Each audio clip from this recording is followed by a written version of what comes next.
Welcome to XYPN Radio, where your host Alan Moore brings you into a community of fee-only financial planners who want to profitably and successfully serve Gen X and Gen Y clients. If you're ready to get the knowledge you need from leaders in your field, learn from forward-thinking advisors, and take action on your own goals, XYPN Radio is the show for you. Here's your host. Hello and welcome to this episode of XYPN Radio. I'm your host, Alan Moore, and I'm excited to have XYPN member Stephen Fox, founder of Next Gen Financial Planning, on the show today. Stephen started his career by serving in the Marines, where he served for 8 years after high school. After departing, he went back to school and by chance discovered the career of financial planning from a speaker that spoke to their finance class. He worked in a few different part-time capacities before graduation and decided to launch his own firm right out of college. He sat for the CFP just after graduation and had a baby girl the next month, so he took it on all at once and lived to tell the story.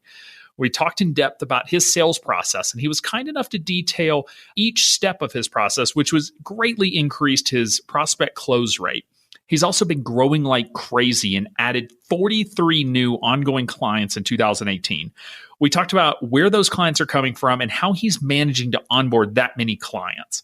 He hired his first full-time team member about a year ago, and that has helped him see what he really wants to build, which is a large financial planning firm that lets him be the business owner instead of just focusing on being the financial planner. Another great topic was about his work with Financial Independence Training, a nonprofit that works with members of the military on financial topics to help ensure their success. They're expanding the nonprofit, so if you're interested in volunteering, you can reach out to him directly, and you'll hear a lot more about that on this show. XYPN Radio listeners, you're invited to attend the event of the year, and even better, you're invited to get your pass at the best possible price. The can't-miss annual XYPN Live Conference returns to St. Louis in September 2019 with valuable content for new firm launchers and established firm owners alike. Take a couple of days to work on your business instead of in your business, and connect with like-minded financial advisors leading the real financial planning movement. Go to xyplanningnetwork.com/XYPN Live Radio to get a deal on your pass through the end of the month. But hurry, the price goes up at the first of the year. Visit xyplanningnetwork.com/XYPN Live Radio to grab your pass today. You can find any of the additional resources that we mentioned during the episode at xyplanningnetwork.com/185. Also, be sure to go to xyplanningnetwork.com/VIP to join our private group just for XYPN Radio listeners. It's the community of advisors we've all been looking for that's there to provide support when we need it the most. Best of all, it's free. I encourage you to check it out. Again, that's xyplanningnetwork.com/VIP. Without further ado, here's my interview with Stephen. Hey, Stephen, welcome to the show, man. Thanks so much for being on. Hey, Alan, thanks for having me on. I'm looking forward to it. So a lot of listeners may know some of your backstory just because you have been out there and are pretty well known in the XY community, but give us just sort of a quick snapshot of you and your business, where you're located, number of clients, if you have a niche market, and then we'll dig into the details. Sure. So my firm is called Next Gen Financial Planning, and I started in June of 2016. So it's now been about 2.5 years since registration was approved and I started taking clients. Types of clients that I'm serving are kind of the stereotypical XYPN approach of like well-earning young professionals. I think median age is probably like mid-30s or so. They often tend to be very well-educated, like physicians and attorneys and engineers and such, and have high incomes, usually have little or no investable assets, tons of student loans. And that's really as far as I've narrowed it down so far. I haven't gone down the pathway of having a super clear, narrow, well-defined niche yet. We can talk about that more further. That was an intentional choice not to. But those are the types of clients that I'm serving in almost every case. People fall into those categories. Number of clients now, I'm at 52 ongoing clients plus occasional hourly clients come in from time to time. And almost all of that growth has occurred this year in 2018. I think at the beginning of this year, I was at something like 15 clients at the end of 2017. Whoa. So this year has been huge for me, which is pretty cool to see happen. Back in after, so that's 37 new retainer clients this year? It's actually probably 43 or 44 or something, but it's a 37 increase net gain because I lost some. Okay. Jeez. All right. We'll talk about that. Holy crap. Sure. And revenue wise, I think top line recurring revenue rate, I'm up to about 132 right now. And total that I'll have collected during 2018 is right around 100, maybe slightly higher once you include initial planning fees and some hourly projects that came in. All right. So you hit that 100K mark in your second full calendar year. Revenue, not profit. Yes. Yes, of course. Okay. Yeah. So we'll chat about that as well. Wow. Okay. I'm curious with the high earner, you said like high earner, lots of student loan debt, no investable assets. Like, are you finding like many XYPN members, you're managing more debt than assets when it comes to, sort of what you're helping your clients with? It would be a fun exercise to total that up. I haven't actually done that, but I think they're probably pretty close. Yeah. I mean, I have some people who maybe have inherited money or are great savers, or didn't have to take out student loans for whatever reason. That's where most of the AUM comes from. But I have lots that have no investments yet, probably shouldn't be investing yet because they have other more immediate priorities. And some of them have massive student loans. I think the highest student loan case I've seen so far is 690 something thousand, a young couple, Ooh. Both doctors, one just out of residency, one doing a fellowship right now. And that's a mortgage in I guess that would be a small mortgage in your area, but it's a mortgage nonetheless. Yep. That's like mid-range mortgage in San Diego. Yeah, unfortunately. Awesome. Well, talk to me about a little bit about your career path, because you have taken the, I guess, non-traditional route, like many folks. So, did you think you would, or I guess, did you always think you would be a financial planner, or where did you think you were headed after college? 10 years ago, I would have no idea that I would have ended up as a financial planner. So I'm 32 years old right now. I graduated high school in 2004. And right after high school, I went into the Marine Corps, and I was there for about 8 years and 4 months as enlisted. I left a sergeant. I wasn't an officer. And when I left, I decided to go to college because that was one thing that I had always kind of regretted, that I didn't go to college first before the military. I think it was probably the right path for me. I'm not sure that I was mature enough to have made it through college at that time. I think I needed to go in the Marine Corps first, but in any event, I ended up going to college right after I got out of the Marines. So I started school at San Diego State University in January of 2013, just a few days after I got out of the Marines. I decided to go to SDSU because I knew that I loved San Diego and being here. And I think even if I wanted to leave, my girlfriend, who's now my wife, wouldn't have gone for it anyway. So it's a good thing. I liked being stuck here. So I chose San Diego State specifically because they had a large veteran population there. And I thought I would be kind of more comfortable, feel more welcome around a bunch of other veterans that I had more in common with and could relate to more, instead of younger college kids that hadn't had as much life experience as me. So that's why I went to SDSU. Yeah, because when I went to college, like most of us were 18, right? So if you're, I guess, let's see, you would have been 26 at the time. 30, and you've seen a lot in 8 years, right? So like you're at a different level of maturity and that sort of thing. Like I can imagine it would be really tough to go to sort of I'll say a standard 4-year school where everyone is coming in right after high school. Yeah, I think that helped a lot. Having had some other experiences before college. Of course, most people are prepared to go to college at 18, but I'm not sure that I was. And my family didn't have any money, so I would have had to take out student loans or something. So I think that ended up being a really good path for me.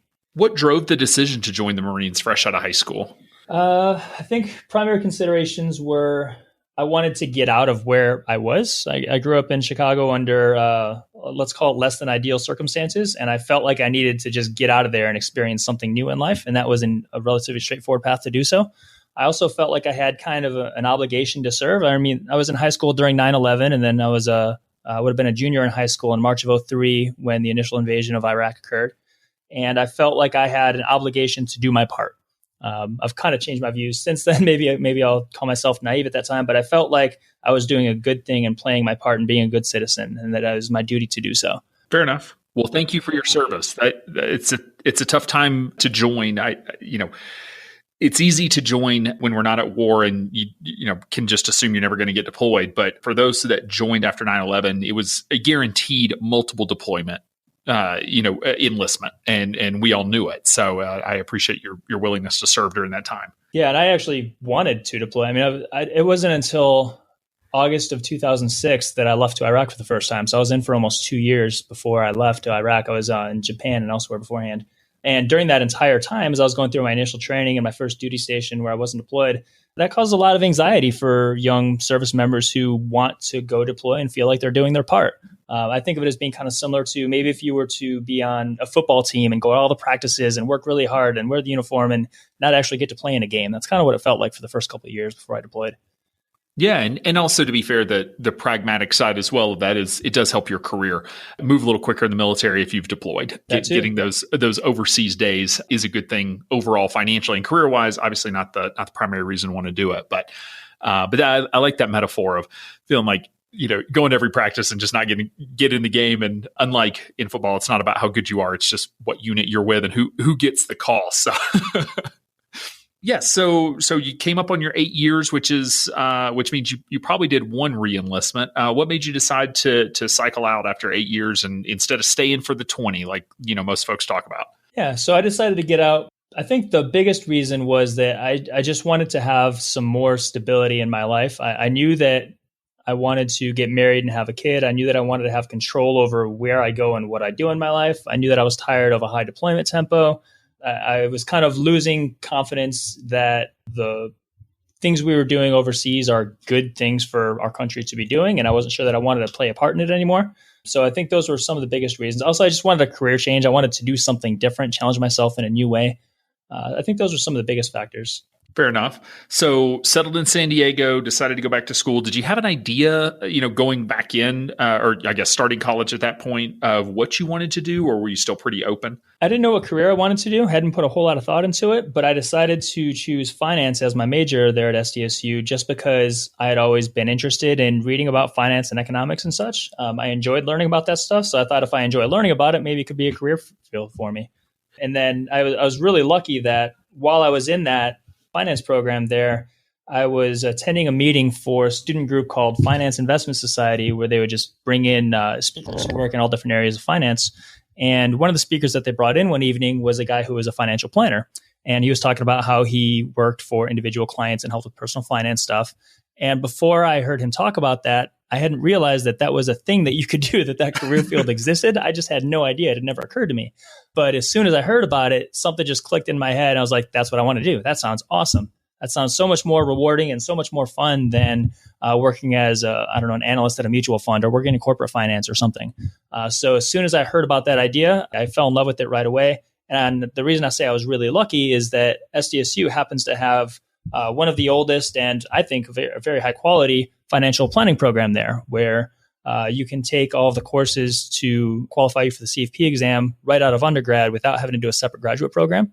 And so that's what I ended up doing, is switching over from finance to that financial services major, taking the extra courses and the right electives to be able to take CFP right out of undergrad and get involved in my local FPA chapter, talk to every financial planner that would answer my phones or emails, and learn as much as I could right away. Dude, that is so awesome.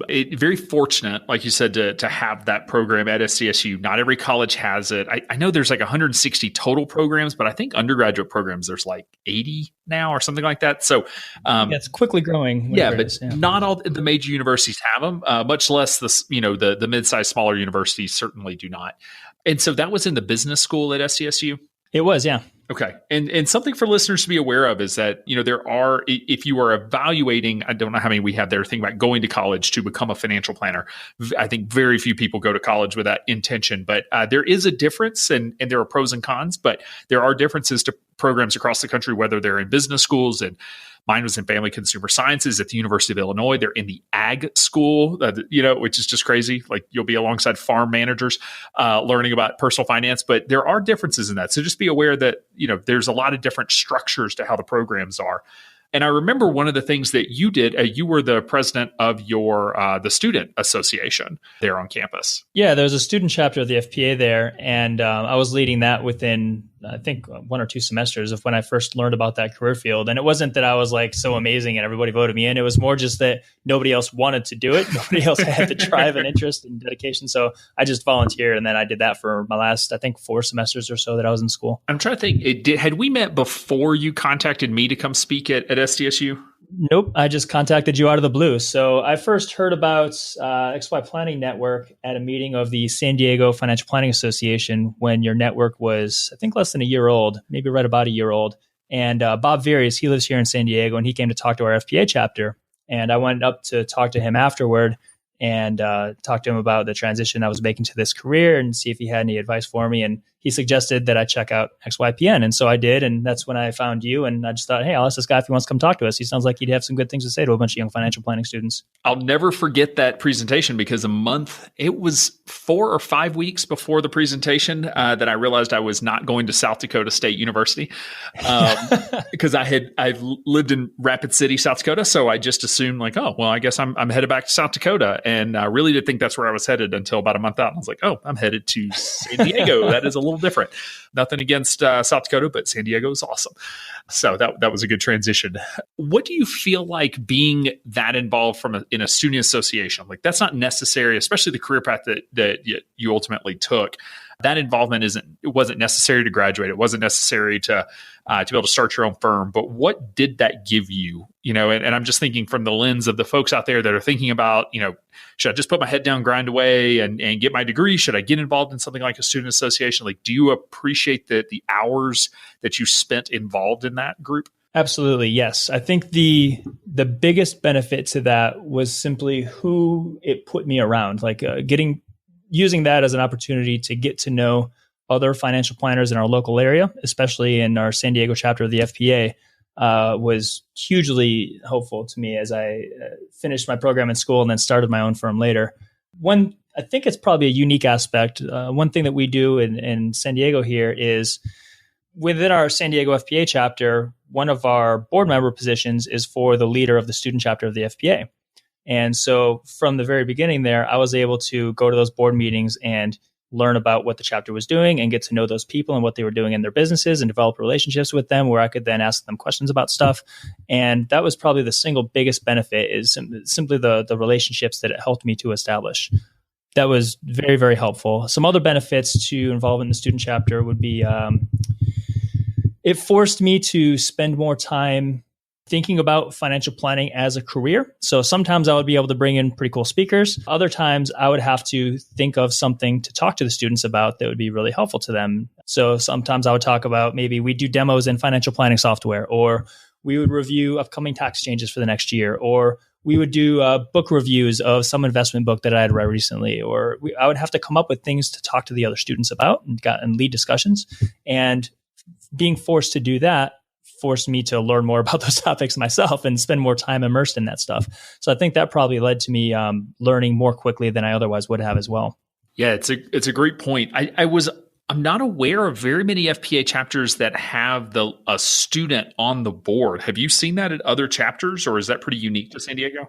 I haven't seen that elsewhere, but we haven't done that really consistently either. There are some periods where we simply don't have strong student leadership of the student chapter at any given time. And so it hasn't been really consistent, but I know I'm not the only one that's done that here in San Diego. There have been at least 2 others. Very cool. All right. Well, for anybody who's involved in FPA chapters out there, consider that. It's an awesome way to get younger people involved and engaged because, it's just careers are just so funny because they're so by chance, you just as easily could have had someone come in and talk about, I don't know, the amazing world of actuarial science. And you're like, yeah, that would have been amazing. And I want to go do that. And it's like that one planner coming and speaking and sharing what they do is what resonated with you, is what, basically set you down the path that you're on and just how powerful that is. And so it's a good reminder for all the planners listening, when you have an opportunity to go speak to a group, especially of young people, high school students, college students,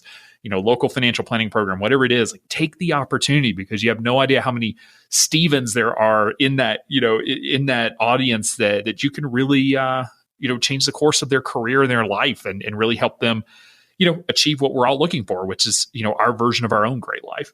That guy, when he went in that evening to talk to our student group there, he probably had no idea that he was going to change my life and the lives of hundreds of other people that I will over time through my business and career. Yeah, it's this amazing compound multiplying effect, which is cool. So, there's a lot of conversation around how do we get more young people into the profession and all of that. And there are a lot of systemic issues we've got to solve and, what the view is of financial planning and all of that. But those are big issues. The small thing you can do is, once a semester, once a year, go speak to your local college. There is probably a CFP program within a couple hour drive of your house. Go speak, just tell them what you do. Tell them what you do every day. And some people are going to think that's the worst job in the world. But someone there is going to realize how amazing of a helping profession this really is and expose them to something they had no idea. All right. So back on track. I apologize for my rant. So you were in the program. Did you do any internships or I guess what was sort of your path then to your first job out of college? So my first job I started in July of 2014. So I was just one completed semester into the financial planning program at SDSU and 3 semesters into school period. And it was with the financial planning division of MetLife, working for the two experienced financial planners there. And I met them through a local FPA event. And I was in kind of a paraplanner role there, where I would just do data input into eMoney and sometimes take notes during client meetings if they let me, and build Excel spreadsheets and research tax questions and all those kinds of things. I didn't get much exposure to operational stuff there. I wasn't doing account applications or trades or anything like that.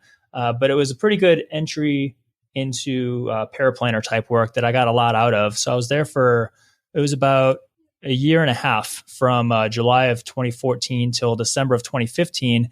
That was when I left and told the team I was working with there that I was starting the work to start my own firm. And the registration was approved for that by June of 2016, right after I graduated in May. So you graduated and started your own firm right out of college. I did, yeah. I graduated May of 2016. Registration was approved by June, so I started taking clients then. I took the CFP exam that July because I knew that I didn't want to have to take it later. I knew that it would be best to take it when the knowledge from the coursework was fresh in my head. And also when I didn't yet have tons of time obligations within the business, with it being brand new then. And also my daughter was born in August of that year, so I knew like having a new baby would be additional time commitments. So I really wanted to make sure I passed it that first time. Good gracious. So you started a business, sat for the CFP, and had a daughter within 2 months. No big deal. Yeah. I don't know what it is about guests on this show that always seem to take on like 15 extremely stressful life events all at once. And I am guilty of it as well. Space it out. Sure. Now, sometimes just what life throws at you. And like you said, like just looking at the ordering of things, it's not going to be a good time when you have a little one. So it's like, do you wait a couple of years or do you just knock it out? So yeah, I think it's worked out pretty nicely. We're hoping to have another kid in the next year or two, and I'm going to have to plan appropriately and hopefully making an easy transition for my wife, first and foremost, and also for the business for clients. Yeah, for sure. So what drove the decision to open your own firm right out of college? Because, listeners will hear me say a lot, like, we do not recommend that. Now, normally when I'm saying that, I'm talking to the 22-year-olds that are just fresh out of college. They have no income. No life experience, like go work at a firm. But, I knew you then. You could have easily gotten a job at any financial planning firm you wanted to get a job at. So why go straight in and start a business instead of going and getting work experience? How did you make that decision?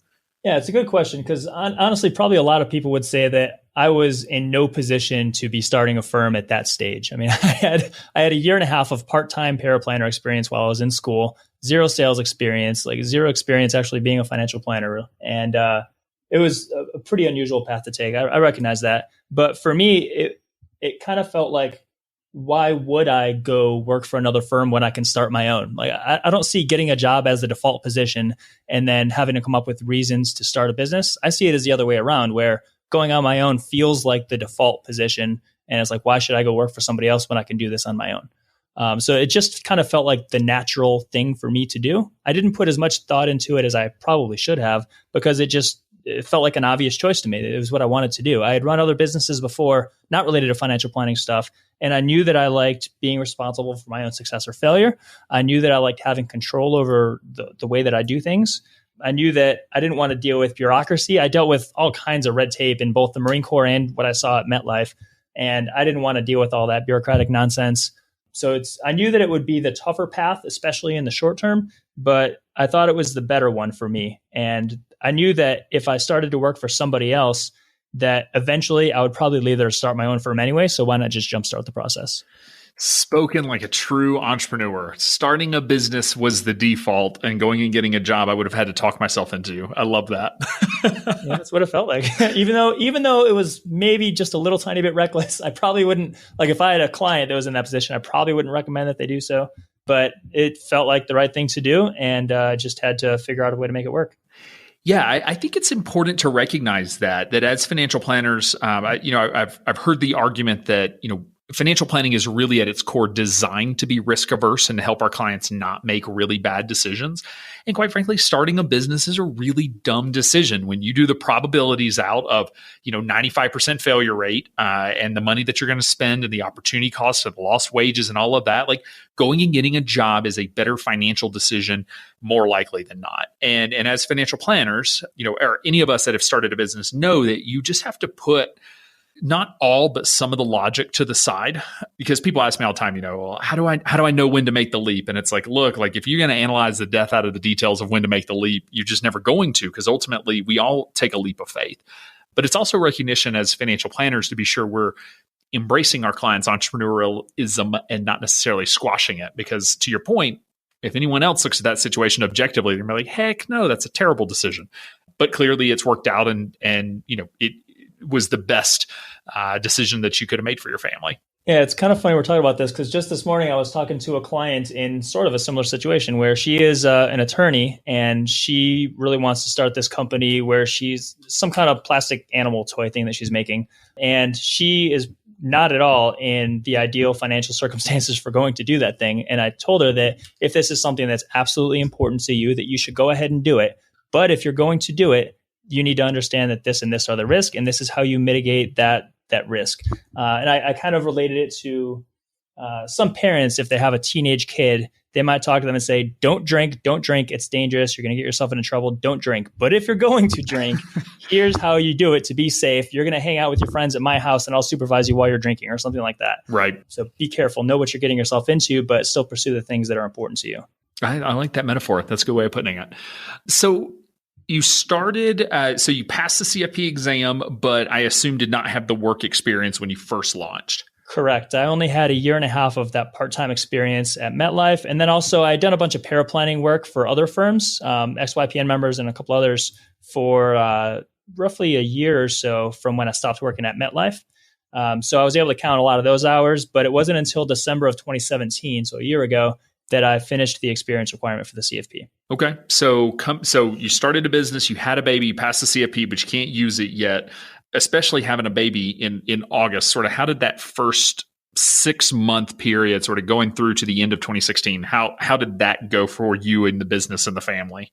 Well, if you look at revenue and number of clients, then I guess probably terribly, like almost any new business. I mean, we're talking about somebody I had no sales experience, no record as a financial planner to be able to point to. So by the end of 2016, 6 months after registration having been approved, I was at 2 ongoing clients. And I think annual recurring revenue rate between the 2 of them was like 4,000 or 5,000, something like that. And I'd collected, I have it here, 2,777 in revenue so far for the year. Okay. So first 6 months, you made $2,000. That's right in line yes. with some of the charts we've shown at the conference and on this podcast. So yes. And then with 23,000 in expenses. So I was negative for the year. And then for 2017, that was my first full year. At that stage, by the end of 2017, I had 15 clients that were ongoing, plus a few hourly projects, and then collected 23,000 of revenue and 32,000 of expenses in 2017. So almost all the growth and all of the profit has been during 2018 now. Very slow start in the beginning. Yeah, really got the flywheel turning, but it takes a little while to get it going. So where did those first couple of clients come from? I mean, I guess the initial, let's say 5 to 10 clients, like were they family and friends, or were you able to find sort of an in somewhere that was able to send you some clients? So my very first client was my website designer that I hired to do my website and logo and some other stuff for me as I was setting up the business initially. As I was just talking about what I wanted to do and who I wanted to do it for, he thought that it sounded really interesting to him. And he and his wife had a lot of financial questions at the time. So he ended up being my very first client. And it worked out really well where he just, we used the financial planning fee to offset what I was paying him for the website and stuff. Oh, nice. So that was the very first client. It felt kind of random and unexpected, but those things happen sometimes. And then the second one was a friend who I had known for several years. And I'd always talk to her about money stuff. And when she heard that I was doing this, she kind of insisted that she be one of my first clients. So she ended up being the second one. And I think the next one after that was a coworker of my wife. My wife is an architect at a local firm here in San Diego. And there's somebody she works with who she doesn't even really know very well. And I had never met before, but somehow he heard that I was doing that. And so he met with me and became a client. And then the next one was from a Facebook group where people just talk about personal finance stuff. And from time to time, I would go in there and answer people's questions just because I enjoyed it and to help people out. And somebody searched my name after seeing an answer that I wrote there, and they became a client. So that happens from time to time where it's just all these random sources. It wasn't until I started getting more consistent, like repeatable, intentional marketing efforts that I really started getting any results. And the first thing that really started hitting big for me was Yelp advertising, which I started in, I think, about March or so of 2017. So maybe about 9 months into the business. Yelp advertising. I haven't heard of anybody doing that. I know we've had some advisors on that are in California, and that like Yelp seems to be the place to be. I don't know how effective Yelp is for non-California or maybe non-big city, but are you just like paying for ads, or is it promoted listing? That's it. Yeah. So if you search for financial planner or similar terms within Yelp and you're in San Diego, then it will show up all the different financial planners and related businesses who have listings here in San Diego. But the ones who are paid advertisers will be at the top of that list. And it's cost per click, similar to Google or other platforms, but you don't get to bid on the price. It's just you have a flat dollar amount, and whatever the cost per click is that month for your keywords, they apply it against your account until your ad budget runs out. So I started that in, I think it was February or March of 2017, and it's worked out really, really well. I'm still using that today, and it's where probably about half of my prospects come in these days. Wow, that is a lot. So of course, I can't guarantee that works for everybody everywhere, but I can tell you that in San Diego, for my target market over the last couple of years, it works really well. Yeah, for anyone who's looked into Google ads or Facebook ads, I mean, it's overwhelming the amount of decisions that you have to make. The way you made that sound, maybe Yelp has made it a little simpler. Obviously, a more narrow system, which is totally fine, but that's where your target market's going to look for recommendations on professionals, then that's going to work. So it sounds like maybe it's a little easier to turn on for folks that are interested in starting to try some online advertising. Yeah, I didn't know that people go to Yelp to find financial planners, but they absolutely do. Yeah. And also, if you search for terms like financial planner San Diego or fee-only financial advisor San Diego, those types of terms, Yelp is very often in the top one or two. Okay. So it's also giving you Google search. Exactly. Yep. Very cool. So obviously, your first 6 months, I mean, you just had a baby. So I imagine that sucked up a lot of your time. You got these first 2 clients. So really going into 2017, which is going to be that first full calendar year, you added 13 net clients and quite a bit of revenue. I think you said around 20,000 of new revenue. So talk to me about that year and just sort of where you were finding traction in terms of getting clients and having those conversations. Well, in terms of getting clients, I guess there are 2 main steps there. First, they have to find you or you have to find them, right? Some combination of prospecting or marketing. And then you have to convince them to work with you, help them understand the value of what you do and make them understand why they want to work with you and get them to agree to do so. So the first step of that, Yelp helped a whole lot. Once I started paying for that ads, I would start getting a lot more at-bats. I think it was less in those days. I think it was maybe about 2 appointments a week or so that I would average from Yelp advertising throughout most of last year.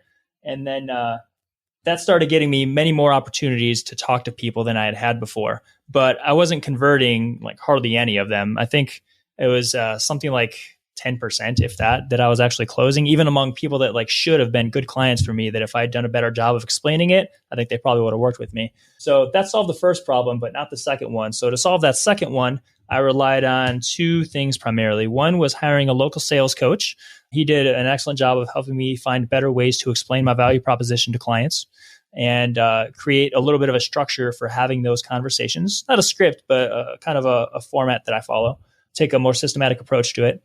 And then the second thing was late in that year, I took Nancy Blakey's Genuine Sales course that I've heard you recommend multiple times. And that was outstanding as well. That helped a lot. So I'm interested, are you able to sort of condense what your process is that you worked with a sales coach on? Like, is it, 5 steps that you sort of go through in that initial meeting, or what is the process that you're following? I know it's a tough question. Yeah. At the very beginning of the meeting, it's mostly about helping them feel comfortable with sharing information and asking lots of open-ended questions and just listening a whole lot to learn about why they're here, what they're all about, what they need, what their pain points are. And the more they talk about themselves, somehow that makes it easier for them to trust us as well, even if we're not saying anything at all. So I think that's the first focus, is just getting them to talk a lot and just sit there and listen.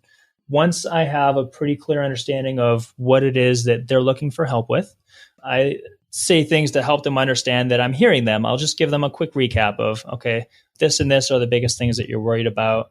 it sounds like those are things that I help lots of people with. I'm very comfortable with it. I deal with it all the time. But before we agree to work together, I want to make sure that we take the time for me to answer whatever questions you have for me about the types of clients that I work with, or my financial planning process, or my background and certifications, or whatever else you might want to know. And then I just kind of shut up again and let them ask a whole bunch of questions. And then I do my best to answer those questions very clearly and directly. Do you find prospects have questions? Like, do they ask any of those questions, or is it sort of like, I don't know, what question should I be asking? I'd say maybe 1 in 5 or so have no idea what they should be asking. And some will actually ask, what should I be asking you? I've never worked with a financial planner before. But most of the time, people will have questions. They're often very hesitant to ask about fees, even though they really want to. They often won't until later. But they will ask about things like what types of clients I work with, or what the financial planning process looks like. So I also created a list that I review before every prospect meeting that I have, which is just a reminder to myself of a whole bunch of reasons of why financial planning is worth paying for. So I make sure that I review that to kind of remind myself to try and focus the conversation on those things, but not be pushy. Like, I always try to listen a lot more than I talk during those meetings. Can you give me an example of what you mean by just like the things that why you want to work with a financial planner?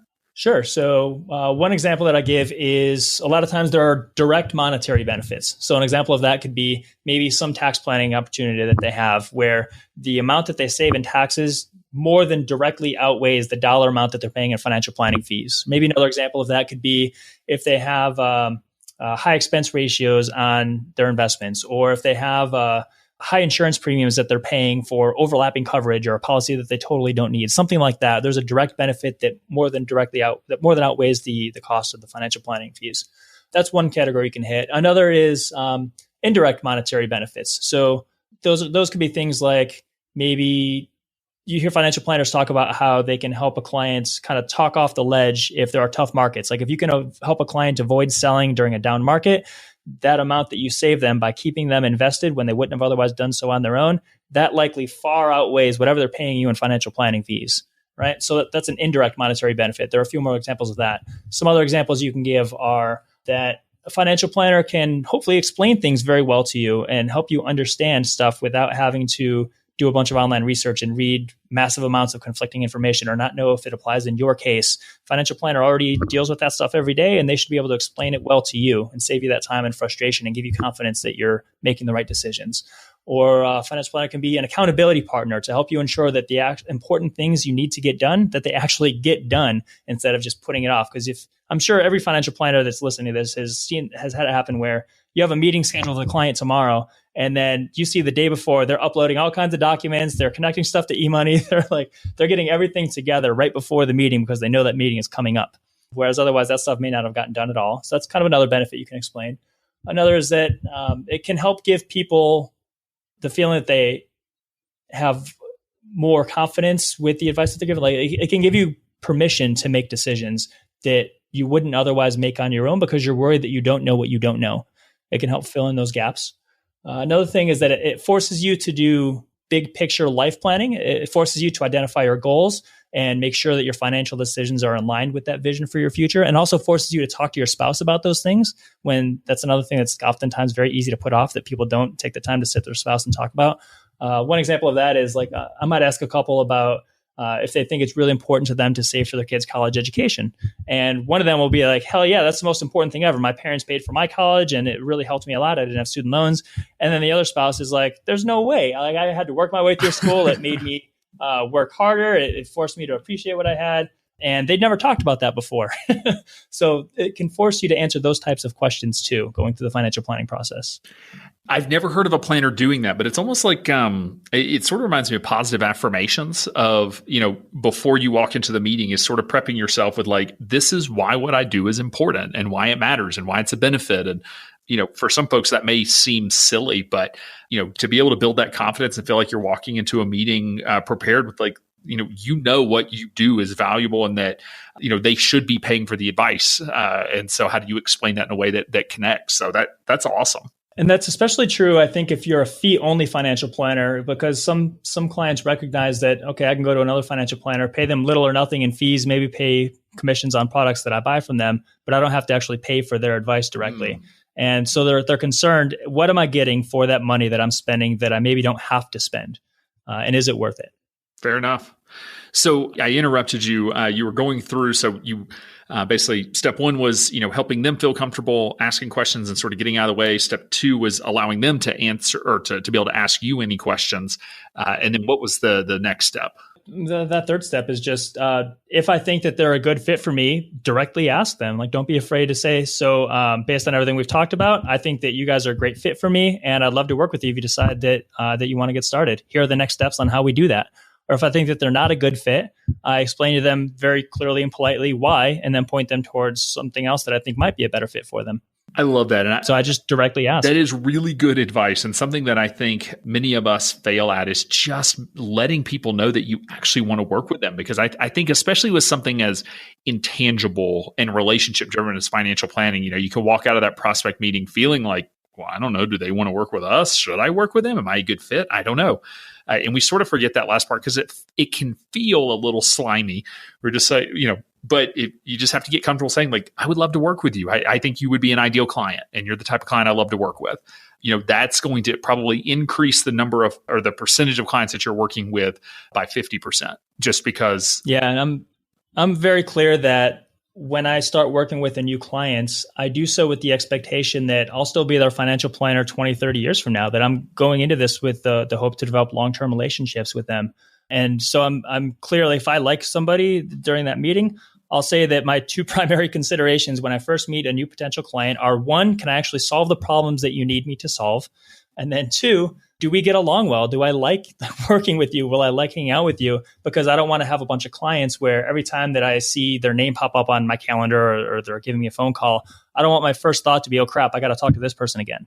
So I make that clear that if I think they're a good fit on both of those sides, that I'd love to work with them. That's awesome. Well, thank you for detailing that. I wanted you to do that. I mean, one, I was curious sort of how that is in line with some of the training I've had. But for the folks out there that don't, how do I say this? Sales is not something that anybody is really born with. You can be a born great communicator, and many people have that gift, but not very many people or any are born just like fantastic salespeople. It really is about having a process, and your process is not 37 steps that is, carefully scripted with responses to every objection, right? It's just a process that to follow so that if the conversation's not flowing or something, you know the next step, you sort of know the direction you're going. And if there's ever an issue and you start to see like, wow, I'm really struggling to get these clients to sign on, you can go back and look at, okay, what are the steps of the process that could maybe use some refinement and some improvement or where do I need to focus? Yeah. And then the other, probably the biggest thing I took from Nancy's course is the understanding that different people communicate differently, and you need to tailor your messaging and your communication style to their needs rather than try and force them to bend to your will. You need to meet them where they are and communicate with them in a way that they'll respond well to. Also a great point. We've had Nancy on the show a couple times now, so folks can go back and listen to episodes with her if you want to learn more and check out her course for her sales training course. But yeah, we're all naturally inclined to communicate the way that we communicate best, not necessarily how others do. So, I mean, it sounds like you developed a lot of confidence. You got a lot more at bats. You started closing more clients. To add 13 clients in your first calendar year, 2017, that's fantastic. But I'll say pretty standard across the network. 2018 has been exceptional, though. So what in the world happened in 2018 that you added 37 net new clients, and it sounded like about 43 gross clients in 1 year? I mean, you're pushing one a week. I mean, that's just incredible. So how are they finding you, and how in the world are you getting that many clients to sign on? I think it's a combination of a whole bunch of things. So as far as how they're finding me, roughly half come from Yelp right now. And the other half, most of that remaining half, are referrals from other financial planners, especially those who work with different types of clients than who I do. And I developed those relationships in FPA and NAPA and elsewhere. And then referrals from other types of financial professionals. So I'm in a business networking group every week where I meet up with, there's a mortgage banker in our group and a realtor, and there was an attorney, he's retired, but a few other people where we all just share problems and solutions inside our businesses and pass referrals around sometimes. So I've been doing that for 2 years now. It's been working out well. So that brings in some leads. Some online stuff outside of Yelp. So one example of that is I created a website called San Diego Financial Advisors Network, where I just contacted some other local fee-only financial planners that I trusted and that I knew ran good businesses. And I said, hey, let's all create this site called the San Diego Financial Advisors Network, and we'll each take turns writing blog articles on there. And it will serve as a portal for customers to find us. And we all link to it from our own sites. And now it ranks really, really well. If you search for fee-only financial planner San Diego and those types of terms, it's often in the top 3, 4, 5 results. So I get clients from that sometimes. Where else are people coming from? I'm starting to get more and more referrals from existing clients now. That's pretty cool to start seeing happen more. So that makes up where everybody is coming from. And that's been a big part of the success this year. I think between me and the other financial planner who's joined me, I can talk about him too.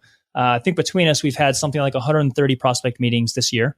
That is an incredible number, man. I just like, you're just, yeah, it's a bit of the shotgun marketing approach, which I love. I mean, try a lot of different things, see what works. Somehow all of the things seem to be working right now. Gosh, man, I know big firms that don't get over 100 prospect meetings in a year. So yeah, do you credit that to just like, again, a lot of these pieces are just working, or is there something beneath this that I'm missing that I should be asking about? I think it's kind of the cumulative like effect of just continuing to do the same things over and over. There's nothing new and revolutionary that I've done different this year. It's just the impacts of the things that I've been doing have had enough of a cumulative effect to start paying off. So like referrals from existing clients, you can't make that happen out of thin air, right? Sure. You have to have clients and long enough time to build a good relationship with them. Same thing with other business referral sources. You have to just put in time, getting to know them, getting them to trust you, demonstrating that you're good at what you do and that you care. Yelp advertising is really the only thing that is kind of like, once you put money in, it starts working. But even that, I mean, over time, you have to build up reviews and you have to get better at responding to the types of questions that often come from there. And it's mostly just a cumulative impact of all those things. One other thing that helped a lot this year was having finished CFP experience requirements in December of last year. That means I'm now listed as a NAPFR registered financial advisor. I'm on XYPN site, CFP board, FPA's website. So all those types of things I'm listed on now. That helps. I get some from there. So yeah, really coming from all over. So how in the world do you onboard 43 advisors or 43 clients in a year? I mean, again, you're pushing one a week. So you mentioned another advisor. So when did you make the leap to hire? So he joined me in December of last year. Okay. And it wasn't really the result of an intentional decision to hire a new financial planner. I mean, remember, I had like 15 ongoing clients at that time. I think like 3 or 4 of those had joined me in December of that year too. So I certainly didn't have revenue to support it yet. It was really because he contacted me a couple months prior asking for the story of how I started my own firm and some lessons learned and what feedback I had for him and what other firms in town might be open to hiring someone like him. And I talked to him about all that stuff. And he was considering either starting his own firm or working for another firm in town. And he came back to me a couple months later after we talked and said that he didn't want to work for anybody else because he didn't like the way that they did things and didn't want to start his own firm because it scared the heck out of him. But he really liked my explanation of things and would love to come work with me and join me as a partner. And I thought that was maybe a bad idea because I didn't know him really well. We had known each other for, 2 years or so at that point, but hadn't worked together very closely, didn't know each other that well. So instead of him joining as a partner, we decided that he would be an independent contractor and work under my firm while he finishes his CFP experience requirements, and that he may buy in and join me as a partner later, which still hasn't happened yet. So yeah, he's been working with me as a financial planner all this year. He takes over some portion of the prospect meetings. It's really whichever calendar they happen to schedule on through, we use Acuity for our scheduling tool. And he'll take on some of those prospect meetings. Some of those people will sign on and then he'll serve those clients and I'll help him out as needed. So, I mean, you at least had 2 advisors on for this massive intake of clients, but still, I mean, just even if you had said 23 clients on your own, I would have been impressed. Much less, it's just insane, which is awesome. So, I mean, good for you. And it was a big decision to hire early, it sounds like. I mean, did he get a salary right out of the gate? Because, I mean, it wasn't like you didn't exactly have the revenue to support your salary and his. No, I wasn't even paying myself yet. I didn't pay myself for the first time until February of this year. So I hadn't even paid myself anything yet. Certainly couldn't support another salary. So we did it in a very unusual way. I've never heard of anyone else doing it this way, but it's worked for us. We decided that whatever amount we take out of the business, would be split with 2/3 going to me and 1/3 going to him. So I have a minimum reserve that I keep in the business. I keep $15,000 inside the business checking account. So at the end of the month, whatever we have in the account above $15,000, that's what's paid out to us. 2/3 to me, 1/3 to him. And that's what we're going to do for the first 2 years until a CFP experience requirement is met. And the reason we did that instead of splitting it up by the revenue coming from each client you're serving is primarily because most of the new leads coming in come as a result of Yelp or other sources that are tough to attribute to the actions of just me or him. And it didn't seem like a good way to go about splitting revenue if that's not what our efforts were oriented around. Initially, we thought that a big part of what he would be doing is marketing stuff, blogging and other types of online marketing stuff, but he hadn't really been doing any of that. But if that was what he had been doing, then it'd be tough to attribute revenue to just me or just him when people come from a range of sources and it's tough to know what source they came from and who to give the credit to.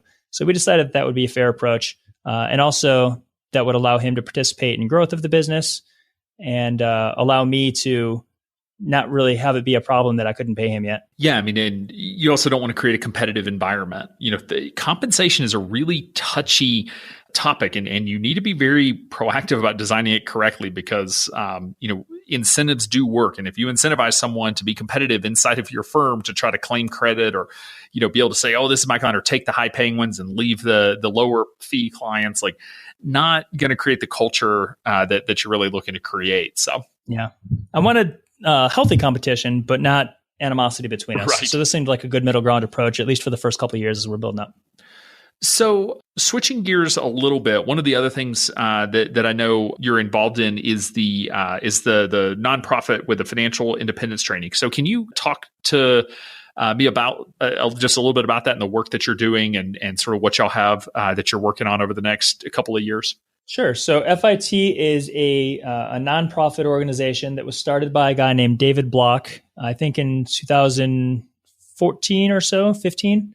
And I first met David at an FPA meeting in probably 2015 and started working with him within that organization. And the goal of the organization is basically to assist active duty service members with personal financial issues that they have. And they are far greater issues than most people outside the military, or even within the military, recognize. There's this concept in the military called readiness, which is basically your ability to go deploy and do your job. And there are lots of different components to readiness, right? You have to be physically fit. You have to have no major medical issues. You have to have the right training, the right equipment. You have to have the right types of people in the right positions, no major family issues at home. All these different components contribute to readiness so you can deploy and do your job. And one very important but often unrecognized aspect of readiness is financial. What is that service member's personal financial situation? And if they have major issues there, that absolutely detracts from their ability to do their job while they're gone.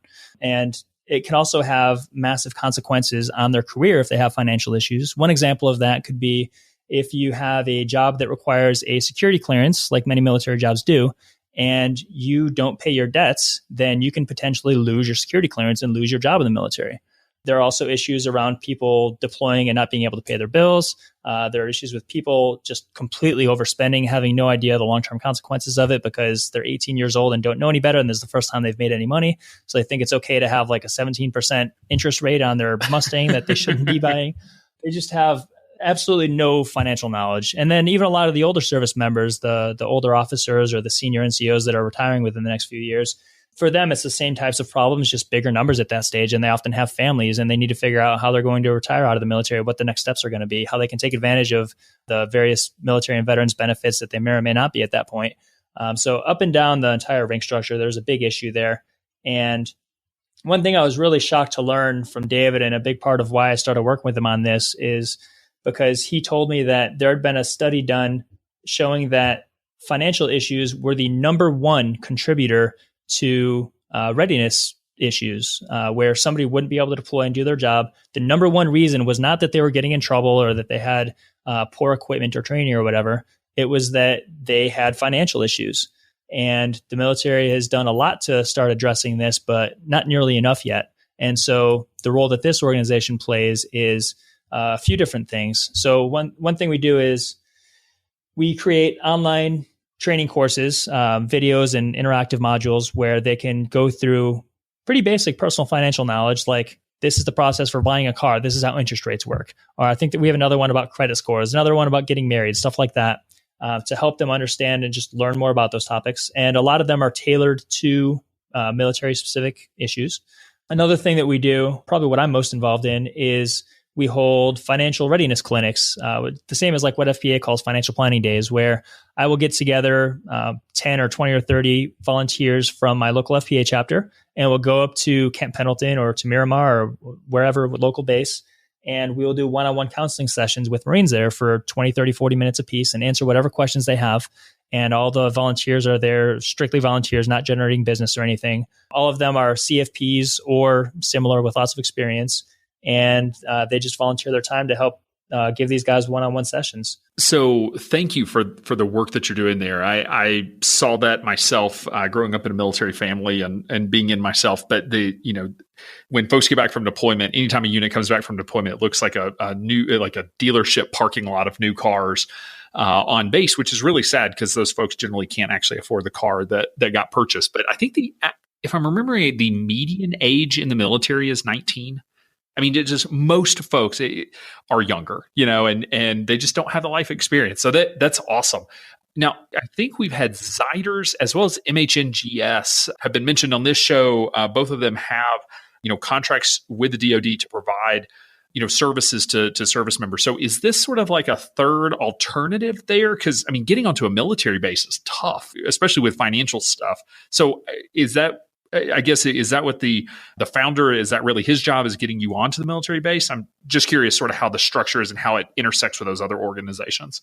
That's one of his primary jobs, yes. And it helps that he is a retired, lieutenant colonel or colonel in the U.S. Army. That helps. So he had a military career. And then, after that, he went to work as a financial advisor for 20 something years before he retired a few years ago. So that helps buy some credibility. And then we also had to work for years to get a memorandum of understanding with the Navy that allows us access to all Department of the Navy installations nationwide, as long as we are invited there by a local unit commander. And as long as we meet certain requirements that we're abiding by, like no sales, no leaving business cards, no contacting them later, nothing like that. And we are very clear with all of our volunteers that these rules are extremely important. If they violate those rules, they are gone immediately and they're putting the entire program at risk. And all the volunteers seem to completely understand that. We haven't had any issues at all yet. And we're starting to scale this effort up nationwide. We've been operating here in San Diego and gotten some volunteers from Orange County FPA as well to go to Camp Pendleton. I think twice or three times we've done that. And we're starting to build lists of other interested volunteers at other locations around the country that have local military bases, especially if there's an FPA chapter nearby. That's awesome. I'm shocked in a positive way that y'all have been able to get on military bases because, I don't know if listeners care, but, the military was taken advantage, service members were taken advantage of by some shady organizations. So they pretty much locked it down that you don't get in unless you meet some really stiff qualifications, which is awesome. And as far as Ziders and the other organizations, we don't have any direct interaction with them at all. I think they operate primarily overseas. And I'm not sure about Ziders. I know some of those are for-profit companies, but we don't really do anything with them at all. It's just that we develop relationships with local unit commanders, set up these events, give classes from time to time too. David will go give group classes to corporal's course or whatever else, and do everything we can to help improve education. Talk to the commanders of different units about why they should be caring about this issue on top of everything else that a unit commander has to worry about, and do what we can to help improve education. So it's tough to measure progress with something like this. One measure of progress that we look at is how many referrals we get to what they call the PFM, the personal financial management specialist on each base, which is a person that is there just to help out Marines with personal financial issues. And sometimes they struggle to get people to come to see them to talk about that stuff because they just don't know that they exist, or because their leaders won't allow them time off work to go take care of that stuff unless it becomes a major emergency and they have to. So we try and get a lot more referrals to that PFM. And that's one of our measures of progress that we make over time. It's how many appointments we get them. So you said you're scaling up, and I assume like most volunteer organizations, you are in need of volunteers. So for listeners, do you have any specific cities that you're going to be, or specific bases that you're going to be expanding to, or how should folks reach out if they want to learn more? So we are doing our first non-Southern California event. We'll be in Virginia, I think in February or March. We haven't locked down a specific date yet, but it's going to be with probably Quantico out there, which is where headquarters Marine Corps is. And then outside of that, we're just starting to build lists. We don't have any set events planned just yet. So I guess anybody that's interested in volunteering at their local area could contact me. You can find more about the program it's fit-inc.org for financial independence training. You can learn more about the program. We also have a page on there for volunteers that has a bunch of links to educational resources specifically related to military personal finance issues. That's one thing that a lot of our volunteers are really worried about is that they haven't worked with military personnel before. I mean, most military service members aren't exactly the target demographic of your average financial planner. So they're worried that they don't know anything about TSP and about veterans benefits and all these other things. But really, most of the issues that our volunteers have been helping these guys out with have to do with very, very basic personal financial issues that any CFP is well qualified to help with. Things like basic cash flow and credit cards and putting together a budget and getting started with the basics of investing and those kinds of things. And at every event so far, we do have myself and David and the PFM and possibly other people on site who are equipped to answer military specific questions that might come up. So you don't need to worry about that. Fair enough. So if they want to learn more, they can reach out to you directly or they can go check out the website. And I'm assuming the goal is take this, well, I guess if you're focused on the Navy, it'll be all of the sunny states around the coast. But yeah, so we don't have permission from the Army and Air Force yet, just Department of the Navy. So Navy and Marine Corps bases. And anybody that's interested can reach out to me and I'll get you added to the list and reach out once we're ready to do an event in that area. And also, if you know any unit commanders at any Navy or Marine bases that you think might be interested in this, then that could be a really helpful introduction too. Awesome. Well, thank you for sharing that. I know a lot of advisors are looking for ways to give back and get involved in some pro bono type work, and it's hard to know where to start. So this is an awesome opportunity to make a big difference. So sort of switching back, I'm just out of curiosity, things have been, you basically poured rocket fuel in the firm this year. You mentioned like thinking about maybe having another kid, which will certainly change some things. What are you really looking at in terms of big goals over the next 12 to 24 months for your firm and sort of the bigger initiatives and projects that you're going to be working on? Well, one thing that I've kind of recognized from the beginning is the idea that you guys highlighted at the last XYPN live conference with Michael Gerber, the idea that there's a very big difference between being a financial planner and being the owner of a financial planning firm. And I've long recognized that difference and how important it can be to focus on one side or the other. And I've really been using this first couple of years of running my business as a time to figure out which side I like better. Like, what do I want to be when I grow up? And I'm learning more and more over time that even though I really enjoy working as a financial planner and dealing with clients, I think I would rather focus on the business ownership side and focus on things like developing and implementing marketing campaigns, recruiting and hiring and training new advisors, business strategy stuff. I think I would rather have the bulk of my career be in that area than on serving clients directly. And I recognize that if I continue to take both parallel paths indefinitely, over the next 30 whatever years of my career, I'll probably end up being moderately good at both sides, but I want to be really good at what I do, which necessitates that I kind of choose one or the other. So I'm going to be transitioning away from serving clients once I hit a certain threshold of probably 50 clients that I'm personally serving, which I'll hit by spring, very likely early spring or something. And from that point forward, I will pass all new prospects on to the other guy that works with me. And I will start to use that extra time that I'm not onboarding new clients to focus on general business management stuff. So a few things that I have in mind on that front for the next year or two are developing more repeatable, scalable marketing approaches within my control that are oriented around the firm rather than me individually. So I don't want a large proportion of our leads to be coming from my XYPN or NAPFA or CFP board profiles or referrals from relationships that I have. I want it to be firm-wide, like branding, marketing. And I see it as the firm's responsibility to bring in new clients and the financial planner's responsibility to focus on serving those clients really well. So that's going to be one big initiative for me over the next year or so. And then another thing is I'm going to be developing very clear structure around this is what this position is within the business and what their responsibilities are. This is what this position is, what their responsibilities are, and step-by-step how they do all of their duties. And then recruiting and hiring for those positions and training those people.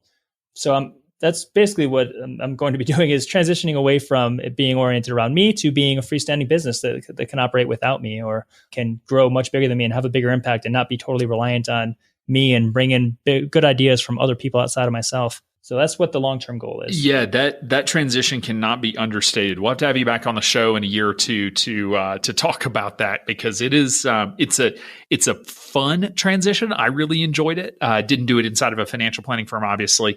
My business ownership chops came from running XY, but really fun transition. But it's a big one that is both skill set based and also just sort of psychological, and getting yourself in that mindset of like, wow, I thought I was a financial planner and I'm not anymore. I just run a firm, which is awesome. So, well, Stephen, this has been so fun. Now that we're sort of coming up on time, I'll ask you the final question. And that is, if you could go back and give your younger self one piece of advice, one thing that you've learned that you wish you knew then that you know now, what do you think that one piece of advice would be?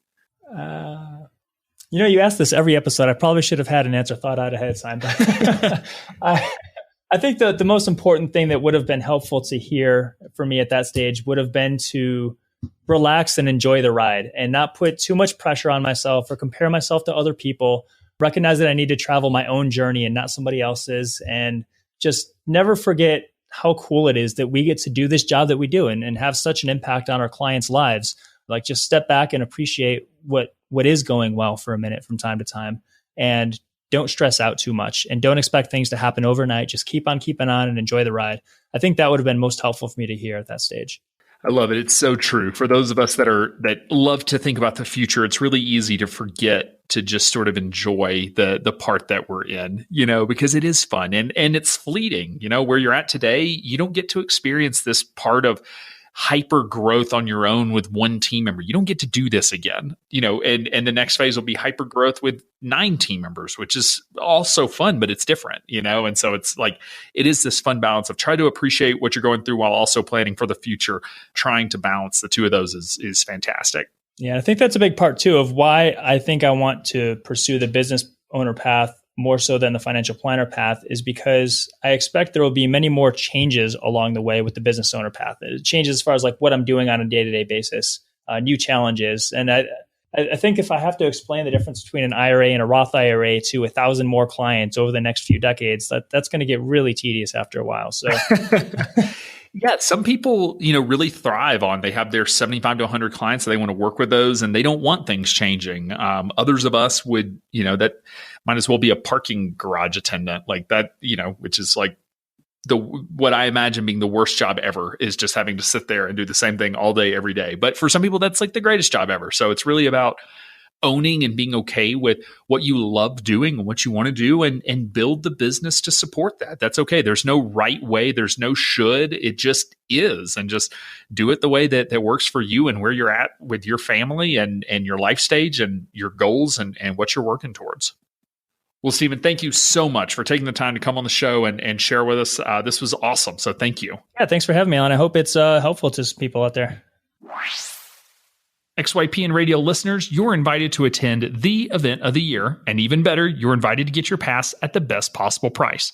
The can't-miss annual XYPN Live Conference returns to St. Louis in September 2019 with valuable content for new firm launchers and established firm owners alike. Take a couple of days to work on your business instead of in your business, and connect with like-minded financial advisors leading the real financial planning movement. Go to xyplanningnetwork.com/XYPN Live Radio to get a deal on your pass through the end of the month. But hurry, the price goes up at the first of the year. Visit xyplanningnetwork.com/XYPN Live Radio to grab your pass today.